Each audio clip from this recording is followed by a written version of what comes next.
The medical bay of the Valtorian sovereign reeked of desperation.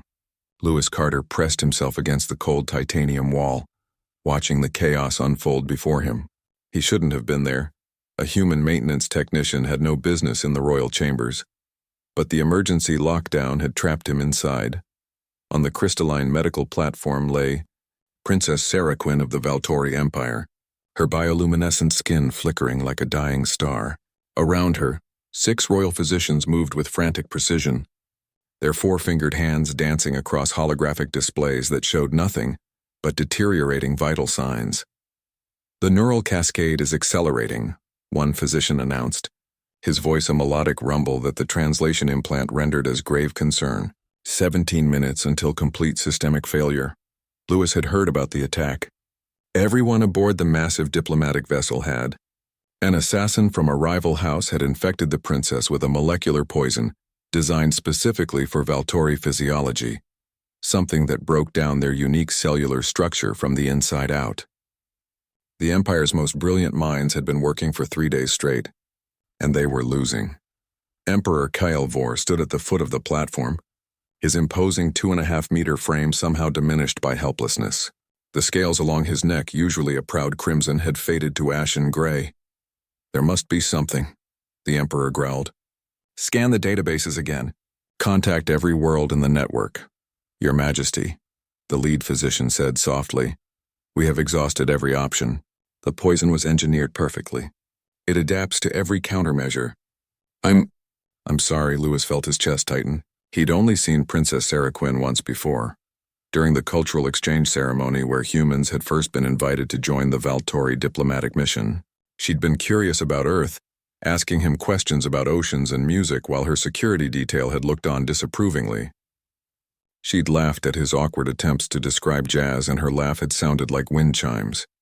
Now that light was going out. The medical displays began emitting a low, mournful tone.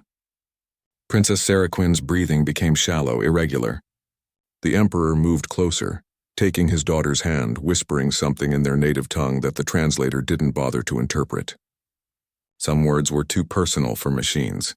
Lewis didn't make a conscious decision to move. His feet simply carried him forward, past the physicians who were too focused on their patient to notice a human approaching. "What are you doing?" Anna's voice crackled in his earcom.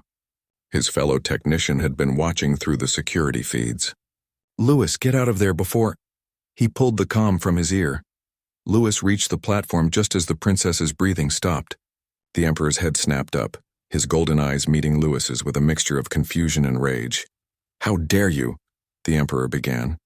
But Lewis was already reaching out, his calloused human hand covering the princess's where it lay limp on the platform. It was instinct, nothing more. The same instinct that made humans hold the hands of the dying, that made them refuse to let someone slip away alone. The reaction was immediate and impossible. Where Lewis's skin touched the princess's, a spark of golden light erupted.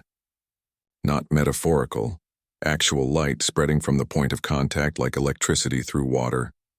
The princess's bioluminescent patterns, which had been fading to black, suddenly blazed with renewed intensity. "By the ancients," one of the physicians breathed. The medical displays went berserk, showing cellular regeneration at a rate that shouldn't have been possible. The poison's molecular structure, visible on the holographic screens, began to break apart, dissolving as if it had never existed.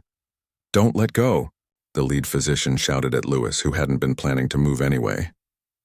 He was frozen, watching in shock as the princess's chest began to rise and fall with steady breaths. "What is happening?" Emperor Kael'vor demanded, though he made no move to separate Lewis from his daughter. "The human's biochemistry," the physician said, manipulating displays with frantic excitement. "It's producing something, a protein sequence we don't have in our database. It's acting as a universal catalyst, accelerating her immune response by orders of magnitude. The poison can't adapt fast enough." Lewis felt warmth spreading up his arm, not painful but intense. He could feel his heart racing, his body instinctively pumping more blood, more oxygen, as if it knew it was needed elsewhere. Princess Saraquin's eyes opened, brilliant amber irises that seemed to hold entire galaxies. Her gaze found Lewis's face, and something like recognition flickered there, though they'd only spoken once before. "You," she whispered, her voice barely audible.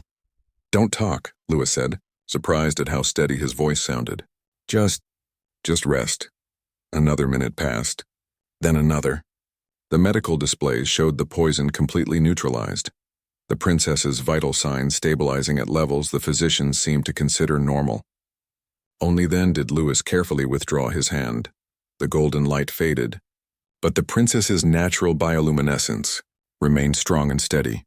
The medical bay fell silent except for the soft beeping of monitors showing healthy readings. Emperor Kelvor moved around the platform, and Lewis braced himself for anger, for accusations of witchcraft or contamination.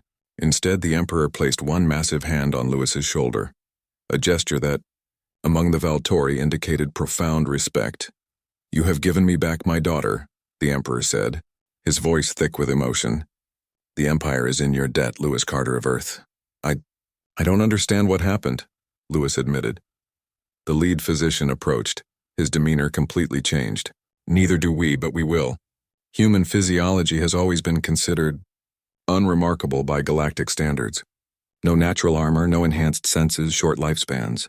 But perhaps, he paused, looking at Lewis with new eyes. Perhaps we've been measuring the wrong things. Princess Sarah Quinn sat up slowly, assisted by her physicians. Her gaze never left Lewis. My father is right, she said, her voice stronger now. You saved my life with nothing but a touch. Among my people, such a deed creates a bond that cannot be broken. You are forever a friend of House Quinn, Lewis Carter. Anna's voice came through the comm he'd dropped. Lewis? Lewis, what the hell is going on in there? The Emperor just ordered security to stand down and oh my God, is that the princess? She's alive. Lewis picked up the comm, unable to suppress a slightly hysterical laugh.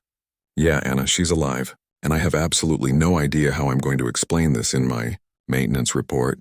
The Emperor actually smiled at that, a fearsome expression of too many teeth that somehow managed to convey genuine warmth. You won't need to, Emperor Kelvor said. As of this moment, you are relieved of maintenance duty. We have much to discuss, Lewis Carter, about humans, about this remarkable ability, and about what it might mean for the Empire and for your species. As physicians swarmed around the princess for a full examination, and as the Emperor began issuing orders to his staff, Lewis caught one more glimpse of Princess Sarah Quinn. She was smiling at him, her bioluminescence pulsing in what he somehow knew was gratitude. Humanity had always been told they had nothing special to offer the galactic community. No strength, no speed, no natural weapons. Just stubbornness and curiosity and the strange compulsion to reach out to the dying and refuse to let them face the darkness alone. Perhaps, Lewis thought, that had been enough all along.